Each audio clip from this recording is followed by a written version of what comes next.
우리나라 인구의 대부분이 도시에 살고 있습니다. 대한민국 사람 100명 중 92명이 도시에 모여 살고 있다고 해요. 촌락에서는 인구가 줄어들며 문제가 생겼지만 도시에서는 사람들이 너무 몰려들며 문제가 생겼어요. 1학기 사회 3단원에서 우리는 지역 문제의 종류를 배웠어요. 교통이 혼잡하고 공기의 질이 나빠지고 각종 폐수로 물이 오염되는 환경오염 문제도 있어요. 필요한 시설이 부족하거나 시간이 지나면서 사용하기 불편하고 위험할 정도로 너무 낡은 주택과 시설도 늘어났어요. 교통이 불편한 문제나 크고 작은 안전사고에 관한 문제도 있었어요. 우리 서현초 학생들 역시 도시 지역에 살고 있기 때문에 우리 지역 문제가 도시의 문제에 포함되어요. 오늘은 도시의 문제에는 어떤 것들이 있는지 더 다양하게 살펴봅시다. 먼저 환경 문제는 대표적으로 대기오염, 수질오염, 토양오염 등을 들 수 있습니다. 이 중에서 대기오염은 뉴스에 자주 나올 만큼 문제가 많습니다. 황사를 비롯한 미세먼지는 우리 생활 전체를 위협하는 심각한 문제로 대기오염이 심각할 때는 야외 수업이나 축구 등 야외에서 하는 활동을 제대로 할 수 없습니다. 이뿐만 아니라 좁은 공간에서 많은 사람들이 모여 살다 보니 수질 오염도 심각합니다. 수질은 생활 폐수를 제대로 처리하지 못하거나 공장 폐수를 몰래 버려서 오염됩니다. 그뿐만 아니라 가정에서 나오는 생활 쓰레기와 공장에서 나오는 폐기물로 인한 토양 오염도 심각합니다. 코로나로 밖에 안 나가고 집에서 온라인 쇼핑 많이 하실 텐데요. 택배가 올 때마다 종이 상자에 에어캡, 은박지까지 쓰레기가 한가득 생기죠. 물건들이 제대로 버려지면 재활용이라도 하겠지만 그렇지 않아서 문제가 되고 있습니다. 공다솜 기자가 현장 취재했습니다. 트럭에서 종이 상자가 줄줄이 쏟아져 나옵니다.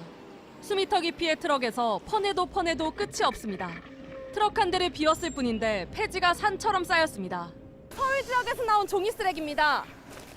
박스 안에 상품을 포장했던 에어캡이 그대로 담겨있고 쓰고 버린 마스크도 있습니다. 택배 상자엔 송장과 비닐 테이프가 그대로 붙어 있습니다. 모두 따로 분리해서 버려야 하는 것들입니다. 코로나19로 지난 3월 온라인 쇼핑 거래액이 1년 전보다 10% 이상 늘었습니다. 택배 물량도 그만큼 늘어난 건데 부실한 분리수거가 문제가 되고 있습니다. 박스에 비닐 붙어 있는 거랑 테이프랑 뭐 비닐도 섞이고요. 플라스틱도 가끔 나오고 저희도 이걸 분류할 수가 없어요. 인원도 모자르고. 폐지는 기계에 들어가 1톤씩 압축돼 나옵니다. 이물질은 여전합니다.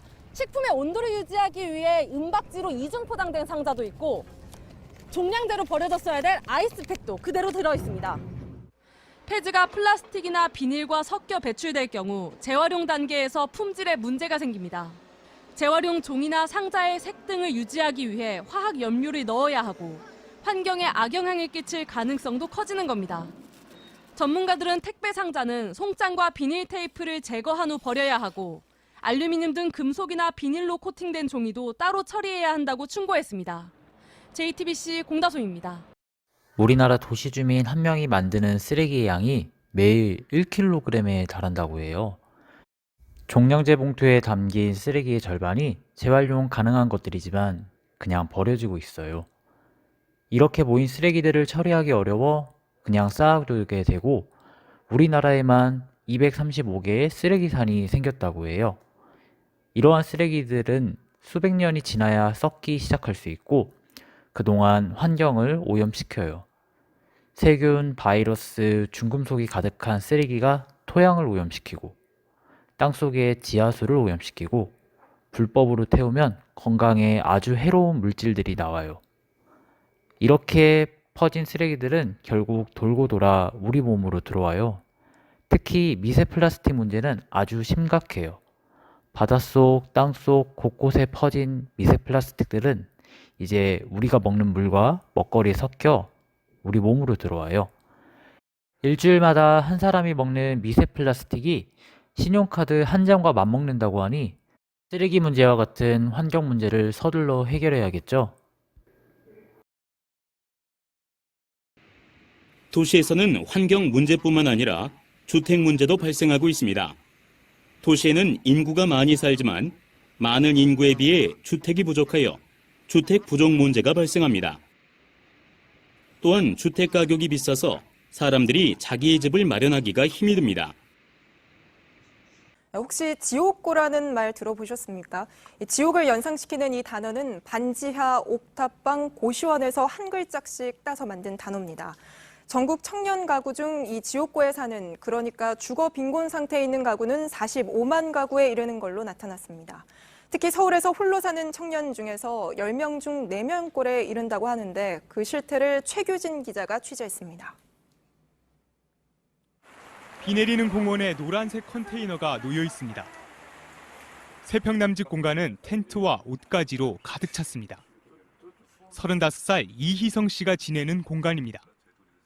여름이 빨리 오고 겨울이 빨리 와요. 사람이 기본적으로 살아갈 수 있는 환경은 아니죠. 뭐 씻을 때도 화장실 가서 씻어야 되고, 뭐 설거지도 화장실에 가서 할 수밖에 없고. 대학을 졸업하고 취업을 위해 서울에 올라왔습니다. 지하 월세방을 구했지만 재개발로 강제 철거를 당했습니다. 그 후 컨테이너 생활을 한 지 벌써 2년이 넘었습니다. 그 뉴스에 보면은 정부에서는 청년들을 위한 정책, 뭐 일자리, 주택 얘기 나오는데 저는 국가에서 원하는 청년은 아니라는 생각도 들더라고요.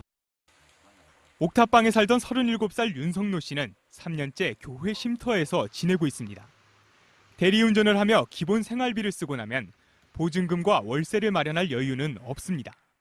학자금의 문제가 일자리의 문제가 되고 일자리 문제가 집의 문제가 되는데 이 늪을 벗어나려고 막 하는데 불구하고 이것이 쉽진 않아요. 통계청 조사를 보면 우리나라 전체 청년 가구 중 주거 빈곤 상태에 있는 가구는 17.6%인 45만 명에 이릅니다. 특히 전체 주거 빈곤 가구 비율은 떨어지고 있지만 서울에 사는 1인 가구 청년의 경우는 최근 5년 새 꾸준히 늘어 10명 중 4명꼴에 이릅니다. 청년들은 최소한의 삶을 누릴 수 있는 공간을 마련해달라고 하소연합니다. JTBC 최규진입니다. 안전기준에 알맞지 않은 주택들도 많아 안타깝게도 큰 사고로 이어지는 경우도 많아요. 한번 지은 주택과 시설이 영원할 수는 없어요. 시간이 지나면서 낡고 제대로 수리하지 않으면 더 이상 사람들이 살 수 없어요. 교통 문제도 있습니다. 도시의 교통 문제는 매우 심각합니다. 일자리나 학교가 있는 도시 지역과 주택이 있는 도시 지역은 다르기 때문에 도시 안에서도 도시 사이에서도 많은 이동이 필요해요. 100명이 타야 알맞은 지하철에 237명이나 가득 차서 매일 출퇴근 시간마다 숨조차 쉬기 어려울 만큼 대중교통 사정도 복잡합니다. 출퇴근 시간마다 도로에는 꼬리에 꼬리를 무는 차량 행렬로 교통이 마비되고 시가에는 주차장이 부족해서 다툼이 일어나기도 합니다. 네, 오늘 아침 서울 지하철 사당역 주변의 풍경입니다. 이 일대가 수도권에서 대중교통을 타고 내리는 사람이 가장 많은 곳인데 보시는 것처럼 말 그대로 전쟁터 같습니다. 네, 이렇게 수도권에서 대중교통으로 출근을 하는데 걸리는 시간 평균 1시간 21분이라는 조사 결과가 나왔는데요. 퇴근하는 시간까지 더하면 출퇴근 시간 최소 3시간이 넘게 걸리는 겁니다. 자, 이걸 1년으로 환산을 해보면 무려 한 달을 길 위에서 보내는 셈인데 빅데이터로 본 출퇴근 상황을 먼저 강현섭 기자가 정리했습니다. 오전 8시 경기도 김포에서 서울로 진입하기 위한 올림픽대로 입구입니다. 끝이 보이지 않을 정도로 출근 차량들로 가득합니다. 서울로 진입해도 사정은 비슷합니다. 4차선 도로는 출근 차량으로 꽉 막혀 있고 길게 늘어선 버스 정류장에는 수백 명의 사람들이 쏟아집니다. 지하철로 갈아탈래도 버스로 갈아탈래도 수십 미터의 줄을 서야 합니다. 1시간 반 정도. 사람 많은 건 너무 많고요. 차를 가져오기가 엄두가 안 날 정도로. 국토교통부가 지난 1년간 교통카드 사용을 분석해봤더니 대중교통으로 출근하는 사람은 수도권에서만 하루 평균 719만 명. 시간이 얼마나 걸렸는지 보니 출근에만 평균 1시간 21분을 보내고 있었습니다. 서울에 사는 직장인은 43분, 경기도에서 서울로 출근에는 1시간 17분, 인천에서 서울로는 1시간 24분이 걸렸습니다. 이 시간은 교통카드를 찍고 버스나 지하철로 이동하는 시간만 잰 거라 역까지 가고 차 기다리는 시간까지 포함하면 매일 출퇴근에 최소 3시간 넘게 걸리는 겁니다. 아침에 뭐 일어나서 뭐 준비하고 뭐 그런 거 하면 더 걸리는데 뭐 2시간 정도? 뭐 피곤하기는 한데 뭐 일해야 되니까 어쩔 수 없죠. 교통수단은 경기도 직장인은 버스와 지하철을 같이 이용해 평균 1.3회 환승했고 인천은 주로 지하철 이용해 1.2회 환승했습니다. OECD 국가의 평균 출퇴근 시간은 28분. 하지만 우리나라 수도권 직장인들은 6배 많은 시간을 매일 길 위에서 보내야만 했습니다. MBC 뉴스 강현섭입니다.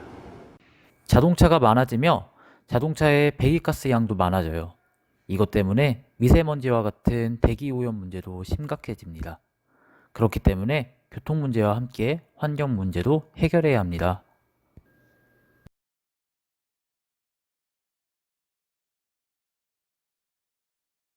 일자리가 모여 있어 사람들이 도시로 모였지만 기계나 기술이 원래 사람이 하던 일을 대체하면서 도시 주민의 일자리가 부족해지기도 해요. 도시 사이에서도 불균형이 생기기도 해요. 어떤 도시는 사람들이 계속 증가하지만 어떤 도시는 사람들, 특히 젊은 사람들이 밖으로 나가며 인구가 감소하는 문제를 맞이하기도 해요. 부산도 인구가 계속 증가해서 1995년 389만 명으로 그 정점을 찍었습니다. 하지만 지금은 342만 명으로 이젠 오히려 인구 감소가 걱정입니다. 올 3분기 부산 지역 출산율은 0.78명, 역대 최저치를 기록했습니다. 그런데 정작 인구 감소의 더 큰 원인은 20, 30대 청년 인구의 부산 이탈입니다. 23년간 무려 55만 명이 부산을 떠났습니다. 이처럼 청년이 줄어드니 태어나는 아이도 감소할 수밖에 없는 악순환에 접어드는 겁니다. 부산 청년 유출 기획 보도, 오늘부터 사흘간 집중 조명하겠습니다. 부산 연산동에 직장을 둔 37살 이승엽 씨는 늘 1시간 일찍 출근을 서두릅니다. 2년 전 쌍둥이가 태어난 이후 고향 부산에서 경남 양산으로 보금자리를 옮긴 탓입니다. 식구가 늘어 좀 더 넓은 집을 찾다가 집값이 싼 양산을 택했습니다. 저희 쌍둥이가 태어나면서 육아 문제로 이제 3대가 같이 살게 되었는데요. 집을 구하다 보니까 부산은 아무래도 집값이 조금 부담됐고. 자연 감소는 3,200여 명. 그런데 부산을 떠난 순유출 인구만 2만 6천여 명으로 자연 감소분의 8배가 넘고 이 중 절반 이상이 20, 30대 청년층입니다. 부산을 떠나는 37.5%가 직장 때문에 가족과 주택이 그 뒤를 이었습니다.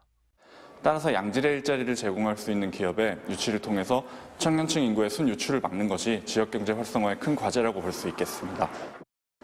최근 부산연구원의 설문조사에 따르면 부산 청년들의 82.4%가 부산을 떠나지 않고 계속 남아서 일하고 싶다고 밝혔는데요.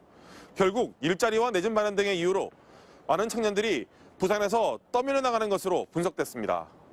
부산은 특히 다른 특강유치에 비해서 청년 인구의 감소가 더 두드러져서 더욱 심각한 결과를 초래하고 있는데요. 대한민국의 수도인 서울특별시와 인천광역시, 경기도를 묶어서 수도권이라고 불러요. 수도권은 다른 지역에서 사람들이 모이며 인구가 꾸준히 늘어나고 있지만 수도권이 아닌 지역은 큰 도시들마저 인구가 줄어드는 문제가 생기고 있어요. 방금 본 뉴스도 서울 다음으로 큰 도시인 부산마저도 일자리나 주택 문제를 겪으면서 젊은 사람들이 큰 도시를 떠나야 한다는 뉴스였어요. 동시에 지나치게 사람들이 몰리는 수도권에서는 여러 가지 도시 문제가 더욱 심각해지고 있어요. 그 밖에도 도시에서는 범죄 문제, 소음공해나 빛공해 등 여러 가지 문제가 발생하고 있습니다. 도시의 문제 역시 촌락의 문제처럼 결국 인구의 문제와 관련되어 있어요. 도시, 그 중에서도 일부 도시 지역으로만 지나치게 인구가 밀집되면서 도시의 문제가 생겨요. 도시 문제는 촌락 또는 인구가 줄어드는 도시의 문제와 깊이 관련되어 있어요. 그렇지만 지역 주민과 공공기관 등이 힘을 모은다면, 그리고 서로 다른 지역끼리 힘을 합친다면 문제를 해결하기 더 좋겠죠? 다음 시간에는 도시 문제를 해결할 수 있는 다양한 노력을 알아보도록 하겠습니다.